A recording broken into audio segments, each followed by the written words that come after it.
Hello everyone, this is Jovang with Tomorrow Monk channel. Today we're going to talk about monk shamanism again. First of all, thank you for giving me opportunity to come interview you, to share your story, to inspire others. Yeah. So would you please, you mind sharing your journey a little bit, your family background or your background a little bit so they can relate it to your story? Yeah, I think from what I can remember, I've ever since I was little, I always had sleep paralysis. So sleep paralysis, it really started to. I've had these experiences for a very long time, and then I think As you can remember, right? Yeah, since I can remember. So it was just a very uncomfortable experience, right? More that again, that's because I interpret that fatty sit on me. So, but when the fatty sit on me, I had a lot of these experiences, and when around age 13, when I learned martial arts, I started learning martial arts. When we learned qigong, that's when all these things to start to appear. Yeah, these things start to appear a lot more. And so when these things start to appear a lot more, then it happened for like an entire year, about an entire year and a half. So the moment I went to sleep, even if I take a nap, then sleep paralysis right there. So I sleep with the light on. I was so afraid to go to sleep that I just sleep with the light on, and then I sleep during the day, because that's how bad it was. So can you share a little bit the situation, the minute you fell asleep, you feel like somebody on top of you, or you see shadow, or you... Yeah. What experience do you see when you... Too many.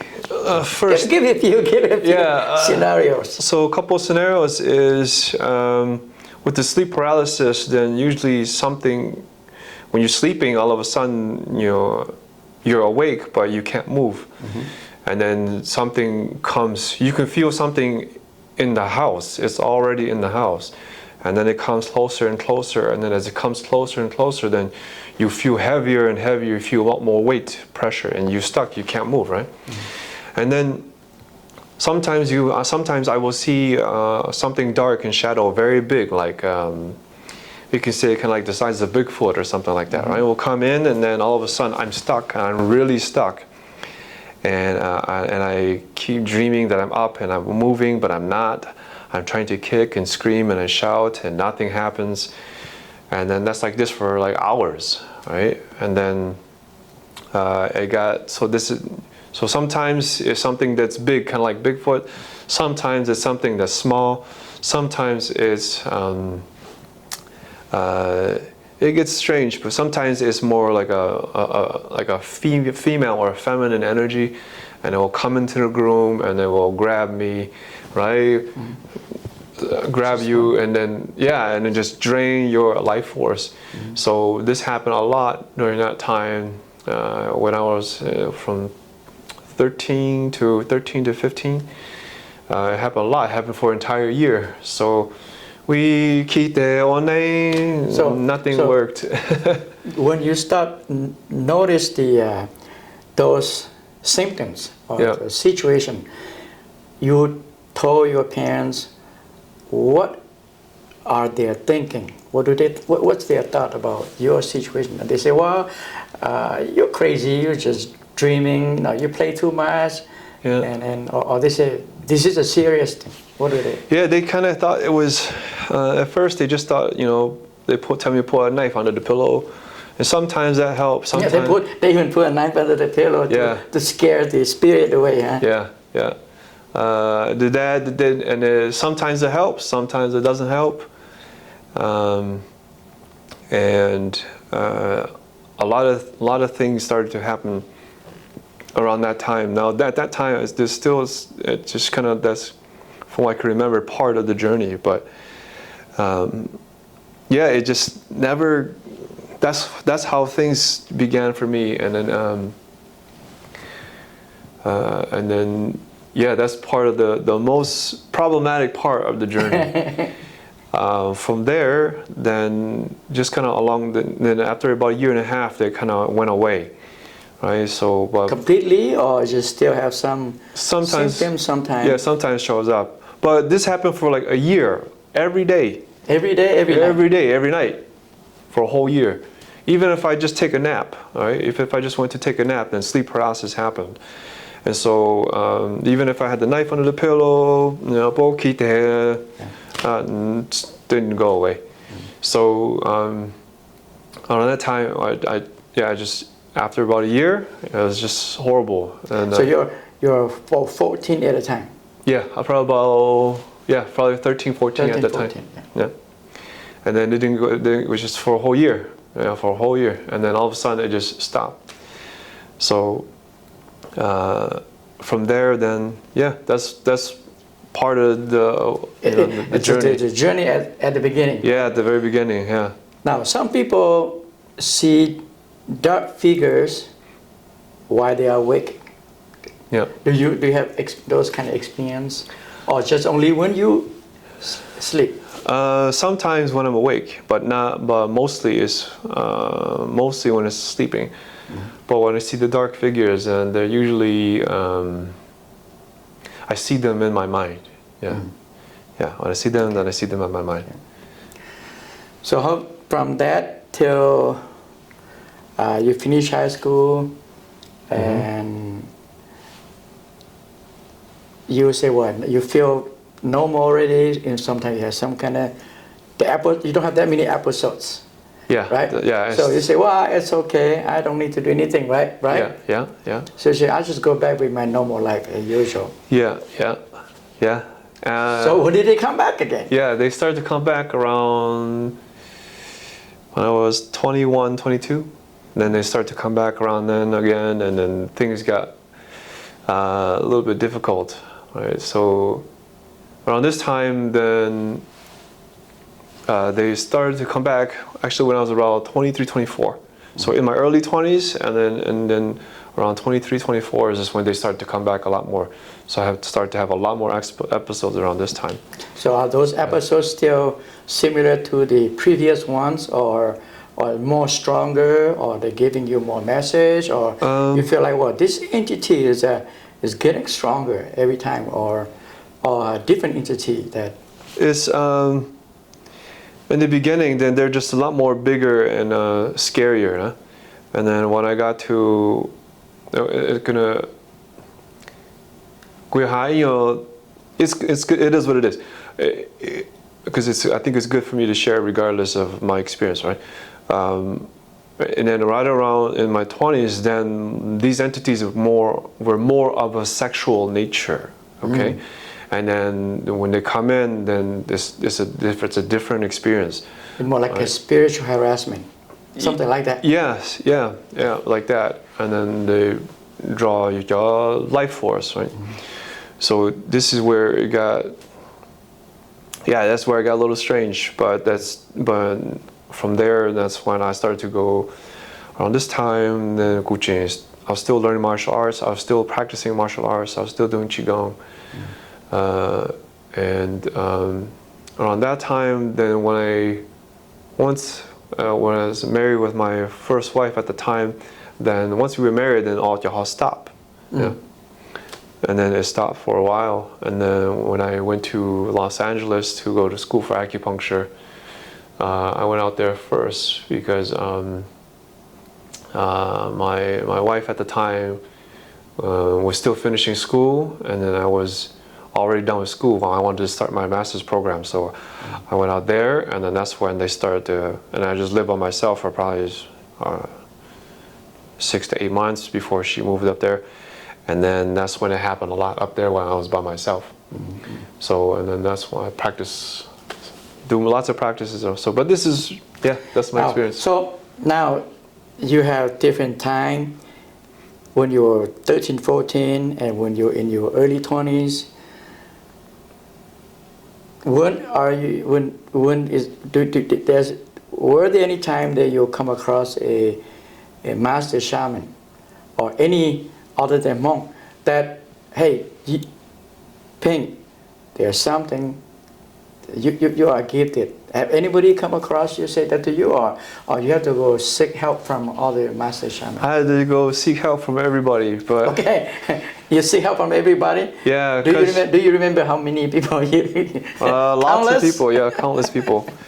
Because for my journey, my journey is a little different. Okay, so I want to explain that to people because I think that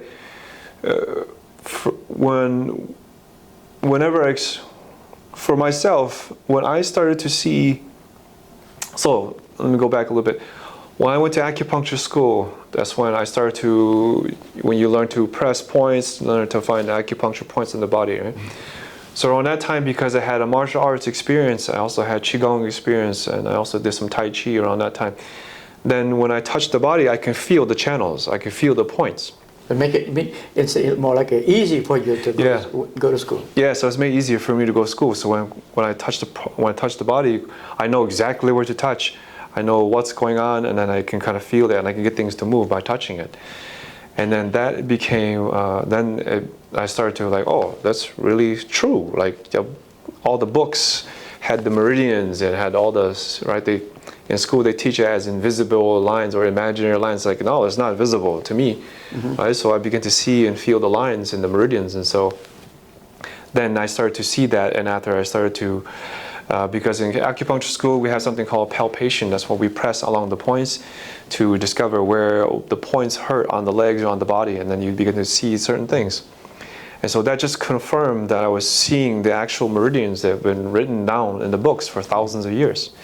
So from there, then I started to do more Qigong, and I was looking for Qigong masters, because a lot of the shamans, the Monja shamans, didn't have the answers that I wanted. Well, Qigong is not really practiced in monk community, so you have to seek out elsewhere. Yeah, and so when I start to ask, so around this time, I spent a lot of money flying around, meeting different Qigong masters and asking them questions about, why sleep paralysis has happening to me all the time, right? And a lot of times some of them, because then a lot of that time, during this time, there's a lot of secrecy, right?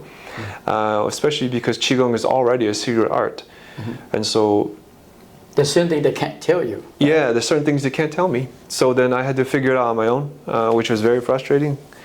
And but over time, I learned that there are certain things that I can do to stop this, right? And so then I started doing more prayers and chanting and mantras, and that started to help get some of these things to go away. Let's talk about prayer and a mantra. Yeah.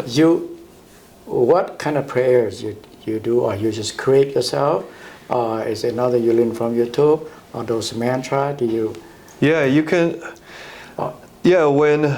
Okay, so I also want to address the people who are struggling with sleep paralysis, right? Because if you're struggling with sleep paralysis, hopefully our audience is okay with this, because we're sharing. Okay, because when the sleep paralysis comes, when those entities come and they attach to you, what they want to do is they want to pull your life force. In order for them to pull your life force, they usually have to bring in fear, or they have to bring in sexual desires, or they have to bring in these lower frequency energies that cause your energy to go down. Just like a battery. Yeah. So what happens is that because they're coming from a lower frequency, so they have to both feed off of a lower frequency. So if they feed off of fear, then they're going to instigate fear, to create fear out of you in order for them to pull from you. If they feed off of sexual energy, then they come and they instigate sexual thoughts and sexual feelings in order for them to pull from you.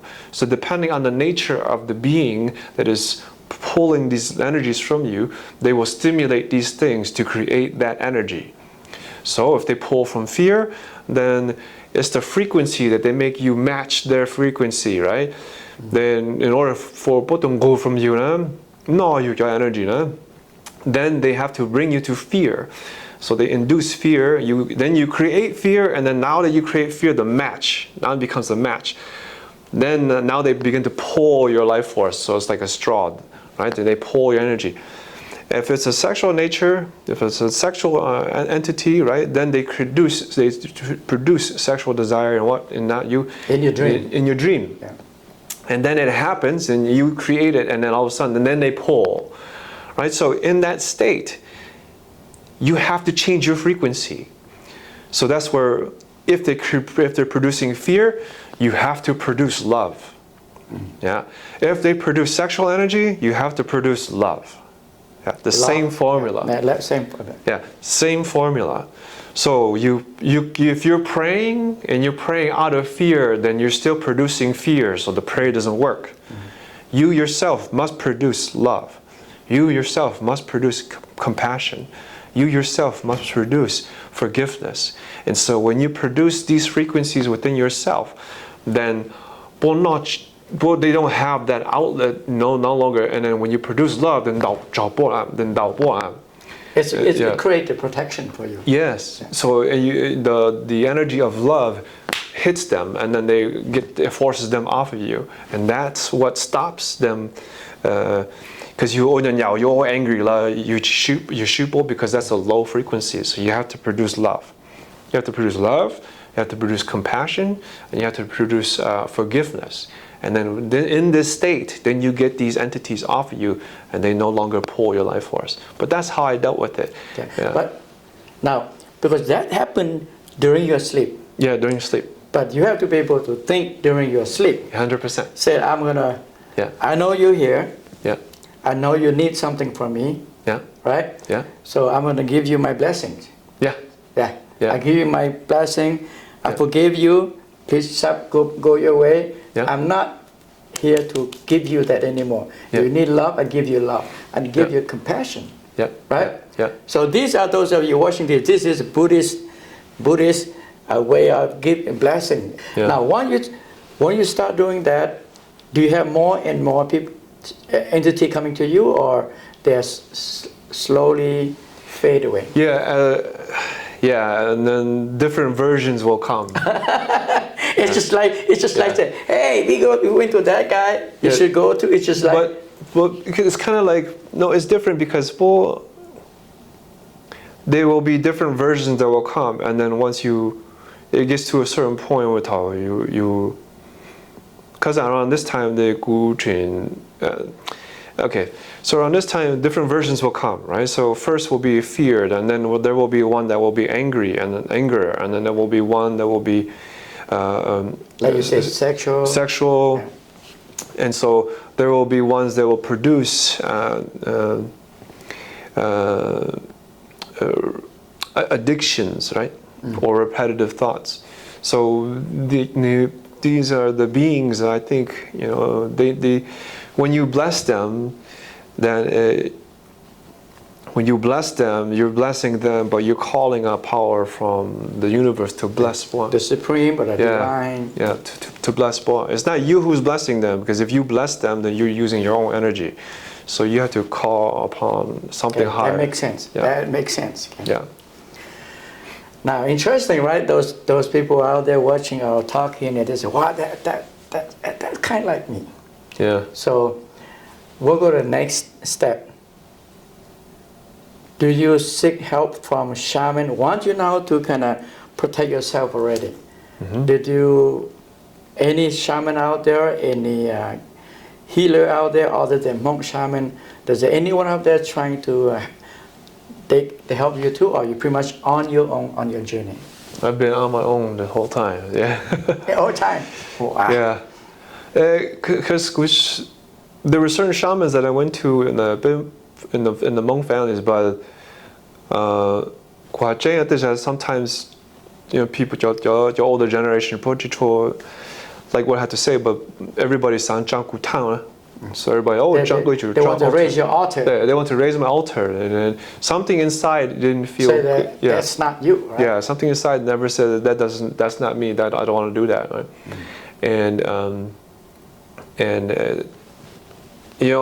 I've had so many offers. I also say everybody, at least 4 shamans offered to Zhang Gu Lu Tang or whatever, and it just never felt right because I didn't understand.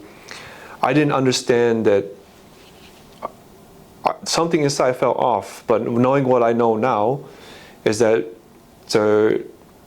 when you set up an altar, now again, this is just my understanding at this time. The Bimona Yujang altar, right? The Yujang altar. If you bring a statue of the Buddha into the house, the tu, or if you bring some shaman, if you bring a Buddhist into a statue of Buddha into the tu. Some if you bring even if you bring a cross into the house, law, something like that, like tu. So, and then it causes problems. So I was like, oh, I start to see this, and then know about and I didn't want to do that. I didn't want to, because I don't know when I'm going to offend them, when not to. Yeah. Well, if in a way, if your heart, your intuition said that you need that statue, it will be okay. Okay. Don't just say, well, the other guy said this is good for you, for your protection. And this is typically many monks. They say, well, that's good protection, and they just buy and put on the altar. Yeah. And it's just like you put you're in martial art, and I'm not in martial art. It's just like you put karate and tai chi together. Oh yeah. Right? Yeah. Say no, you don't belong to us. Yeah, you are karate or you are taekwondo, but we are tai chi. Yeah. So that's the way I will express. But yeah. Now, so you say that you're pretty much on your own, and you will be able to defend or remove those negative energy every time they come attached to you. Up till now, okay, everything's normalized now. Yeah, for the most part. For the most part. Yeah, because these days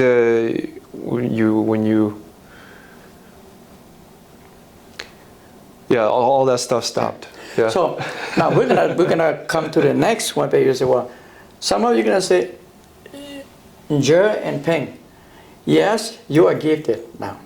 You have some spiritual gift. You are not a so-called monk shaman. Yeah. But you are gifted. Yeah. You have your own unique gift. Yeah. But how that's gonna enhance your career, your work, your family? Is this because you have gift and you say, okay, I'm gifted, it's fine. It's just you go with your daily work, like because you are a master acupuncture, so you go out do your work every day. Or is it that it's integrate into your healing practice as well? Okay. For example, in a monk shaman way, okay, if somebody gonna come and seek help from me, and I already have a dream last night, and somebody called me, hey, we want to seek help from you. Now, because you are not a traditional or in the category of monk shaman, but you are practice acupuncture, do you have anything, intuition or any spiritual message tomorrow, or somebody gonna come see you? Do you have anything like that? Yeah, I do. Yeah, depending on because I'm acupuncturist, I use my gifts when I treat patients. So when I start to see, so I can see what's going on in patients' bodies.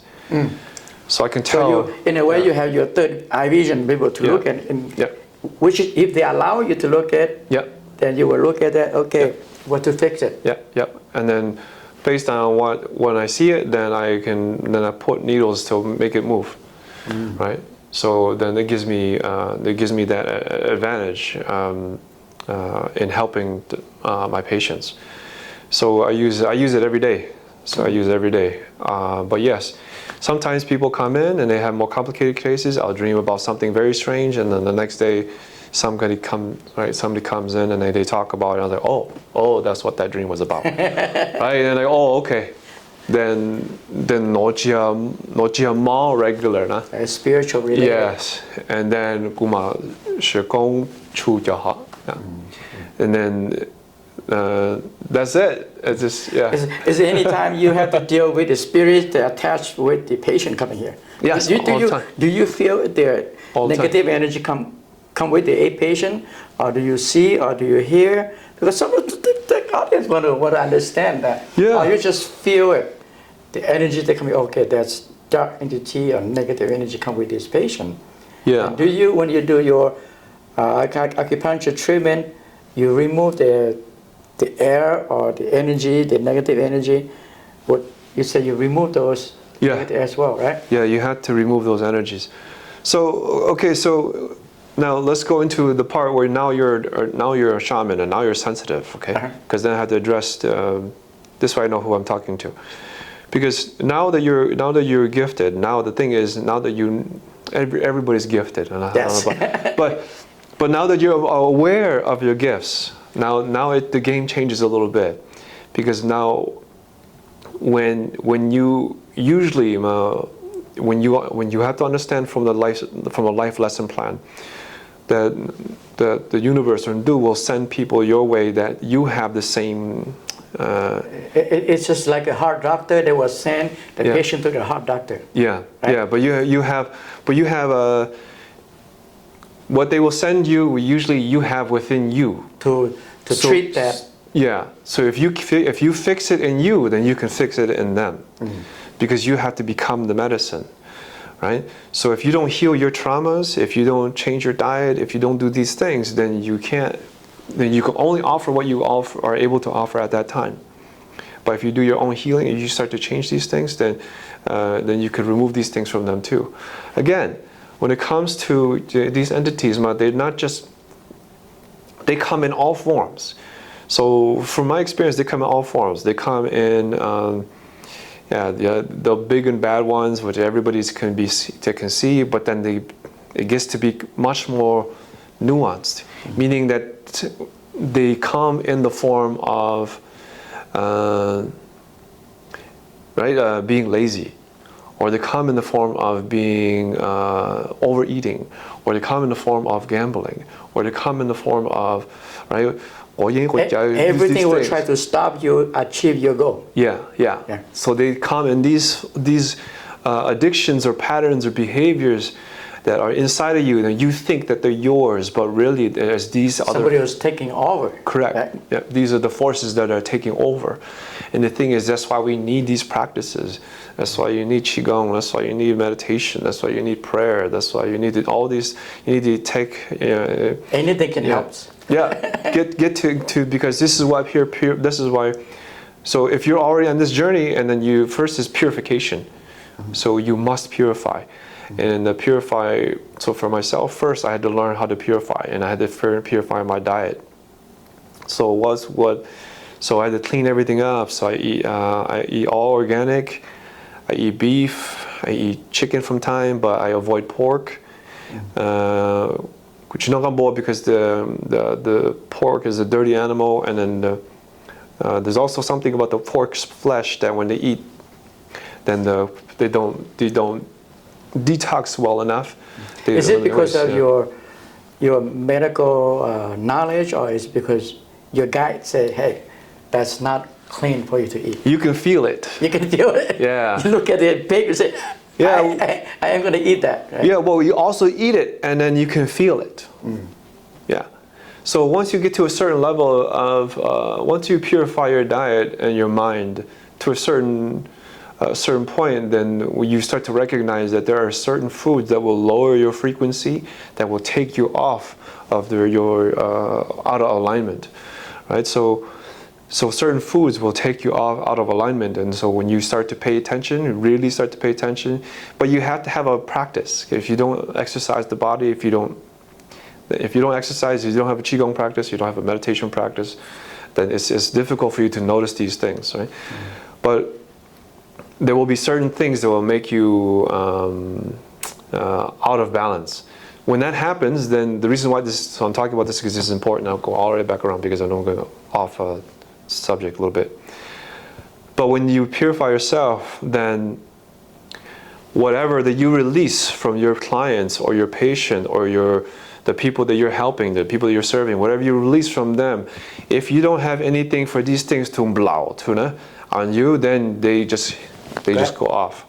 But if you have these same tendencies, these similar the channel for them to connect to you. Yeah, then they connect and they connect, and then now you start having these problems, and then your addiction patterns go up, right? And all of a sudden now you gotyai more, or now you're gambling more, or now you all these other things. They begin, your negative character flaws, they begin to increase because you remove these things from them, but then they also attach to you. They're usually trying to find a host. So you have to have these practices in play, so this way you can take care of yourself in the long haul. Because right, the people who are gifted, right, be shamans, and so it's like because they don't clean themselves. Yes, you help them, but you don't help yourself. Because the thing is, you have to be able to recognize that there are lots of toxins and pollutants in our food today, and so if we don't change these things, then the game is getting much more difficult for us to help heal others and also at the same time heal ourselves. So we have to heal ourselves. This is very, very important. And so all the chemicals we put on the body, into our food, all these things, we have to eliminate these things, eat as clean as possible, and this will allow you to be able to access your gift. Because a lot of people ask, well, how do I understand my gift? How do I access my gift? You got to purify. You have to purify your diet, you have to exercise, you need to know your body. The more you know these things, then the more you connect it and how you will be able to tap into that energy. Yeah. Okay. I have a question. See if you, if this too confidential, you don't need to share. Okay. Okay. Because you are awake in your journey. Does your previous marriage have anything connection with your journey? Is there any impact of that? Is that coming to learn, for you to learn, or it's just Yeah. So can you share a little bit? Because a lot of people out there are going through their journey right now. A major problem, usually the relationship. Yep. Okay. Can you yeah, I think it's so. We share it's your journey. So I've been married twice and divorced twice. Okay, so with the first wife, Mom, and then with the second wife, Mika. And there's the paperwork and the soul contract. That is part of the soul contract. Part of your learning. Yeah, part of the learning. And so you but you will learn a lot of things that you have to evolve. And so if you want your partner to stay together, if you and your partner want to stay together, then you must come along on the path together. You can't have one person do the spiritual work while the other person stays the same. The frequencies will no longer match, right? So one person will rise above while one person stays the same. And in this relationship, it will not work. So one go to the right, one go to the left. Yes. So in part, if the relationship, you want that relationship to work, then you both have to be on this path together. You both have to purify the body. You have to do spiritual practices, and then you'll stay together. So for my first marriage, completely different, right? Because you were starting early age. Yeah, I started early age. So first marriage, then it's a lesson learning for you. Yeah, lots of lesson learning, and let's just say different interests. Right, same interests when we were together, but then I started to work on different interests, and the interests became so far that it's not compatible. Yeah, it's not compatible, but it's part of your non-diet, and then that had to split. Part of your journey. Yeah, part of the journey, and then that split had to happen, right? And then enter a new relationship, right? Then from there, then we become more compatible, right?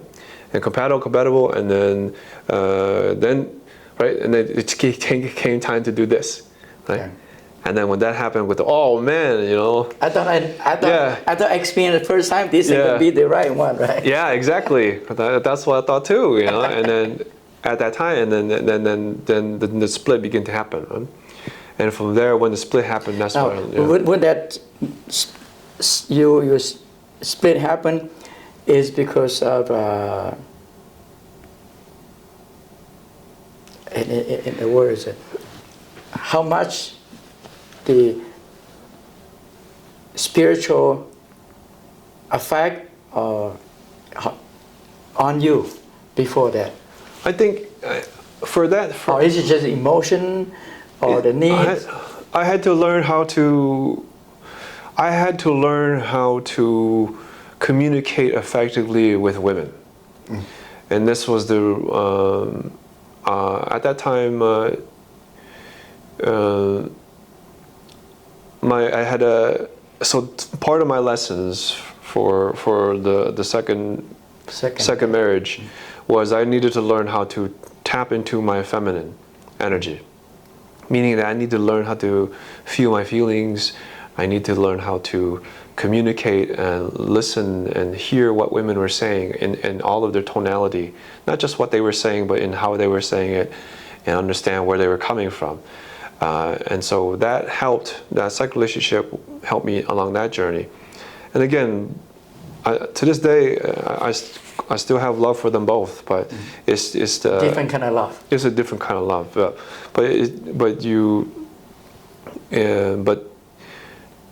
that was a part I had to learn how to be more in my feminine energy, to feel my feelings, and also to learn how to meet people where I was at, because my character development required, because my character is very military. So straightforward, very direct. Even for they go very too direct. So sometimes it's very off-putting, but but that's just the way I'm built, and so I'm. That's how I know that that's the way they want me to be, and so. But yes, there will be relationship challenges that will come into play, and that's just because it's part of the journey. But you have to fix yourself along the way. You have to cool yourself regardless. Yeah. I think a lot of things you share today will certainly help a lot of people out there listening to our talk today. Yeah. We do not encourage you to go to marriage, okay? don't tell your spouse that no, don't go out there, okay? This is his journey. Yeah. This is how his guide or his angel is telling him that this is how he's learning. So don't you go out there tell your spouse that my guy told me that you're only here for temporary, I'm gonna find no one. So don't use that excuse. Yeah, that's a bad excuse. And you walk the wrong path. Yeah, because that's you. The thing is, if women and men need to learn how to communicate to each other, and I think that's the biological differences is too great. You have to understand that we communicate very differently, and so once you start to learn this is what after I split up with after I split with my second wife, this is where I started to learn a lot about how we communicate, and I was just miscommunicating the entire time. But you thought you'd be able to connect with the channel, but you had different frequency. Yes, yeah, completely. And so, that's been it's been a journey. Now, one more thing before we finish our talk here about energy. Okay, as we are sitting in here, because you and I are both gifted. Okay. And sometimes in the past I use people to trying to feel people's energy, but as we are sitting here, those of you who are listening out there, because you are more qigong practice, you can feel a lot of people's energy. Yeah. Right. Now tell the audience how you feel about me a little bit. Now I'm not putting you on the spot, but just share a little bit. So it's okay. Yeah. So basically, some digestive issues. Yeah. For me, okay. Yeah. Some digestive. I agree with that. Yeah. Eating too much. Yeah. So some digestive issues. So low back pain, around back here, and then maybe a little bit of knee pain on this side, left side. Yeah. Yeah. I have. After COVID, both from my knee down is kind of a little bit weak, like. Yeah, like that. Otherwise,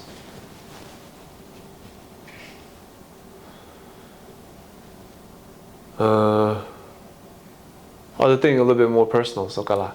But you can tell me after this. yeah. But other than that, then kushai te kushai mo. That's it. So when people come in, then I just put based upon what I see. They also tell me, okay, place. Okay, you see this here, you see this here, then you place needles over here. I place the needle, so they guide me because it's a. First, you have to have the knowledge. Your guide you. Yeah, but you have to have the knowledge of the body first. Okay, so a lot of people are like just. There's a misunderstanding or misconception that that the guides will tell you everything, but no, the guides you have to learn, so the guides know what to draw from, right? Because so there's intellect, right, which is is intellect, and then there's intuition. That's when they come in, because you have to have intellect or knowledge or information for them to draw upon. So then they Peng knows a bit much, Peng got knowledge on this because of that, and then so the more you know, then the more they will able to access your background of knowledge, and then they can help you help others. Yeah, I would add on to when Peng asked, say, well, I have some personal thing that he could not tell me on air here. Okay, for those who are new shaman, that's exactly what he does. There are certain things that your guides tell you to tell your patient, but you're not supposed to tell everything. Yeah. Okay, yeah. So you gotta know that sometimes people cannot take the message personally. So there are times you gotta say, hey, hold on, this is something that I can't tell you, but make it in a way around so people understand, especially those who are new shaman. Because new shaman or new healer, they like to tell everything they come to. Yeah. Right? This is what they say. I usually say, so when some people cannot take the message, and they say, you shouldn't have said that. But anyway, I just want to remind those of you new healer out there, don't just tell everything that you heard. Okay. Now, let's finish our last conversation here. When people come see you for treatment, do you, in a way, because gifted, we are gifted, we usually don't tell them that I'm gifted, right? So people come to you, of course, any patient or any clients come see you because it was referred through this from the, what we say, referred through the spiritual side, coming to see you. Because they know that you have the healing skill, ability, or the gift to heal the person. But when the patient or the client come to see you, do they have to know that you are gifted? You don't have to tell them. Yeah, they don't have to know. And you don't have to tell them. Yeah, you don't have to tell them. They don't have to know. But because it's something that it's yours. Yeah, yeah. But for me, it's different for everybody. But for me, they wanted me to go public with my abilities back into 2007. Well, today you are public already. Yeah. Today they know you are in public already. But because they wanted me so I know so I can read people's physical problems, right? So when people come up, so in the beginning, back in 2007, so yeah. So around that time, then that's when I said, okay, fine. I'll tell people this is what I do, right? And then that's when I started to go public. But long story short, that's when I went public. And then when I went public, then I started to talk about Qigong because they wanted me to teach Qigong. So then I started to talk about Qigong, and then at the end of it, I brought people from the audience up to the front, and I read them in front of everybody, and I put it all on camera. So then, so if you get time, you can check out my YouTube channel where I just sit there and whatever I see, I mark down in public, and because they wanted me to test my skills. They wanted me to test myself to improve. That. Yeah. So if you have a certain particular skill, they want you to use it. They want you to master it. So make sure that you're testing it and you're getting your ego out of the way, because if you then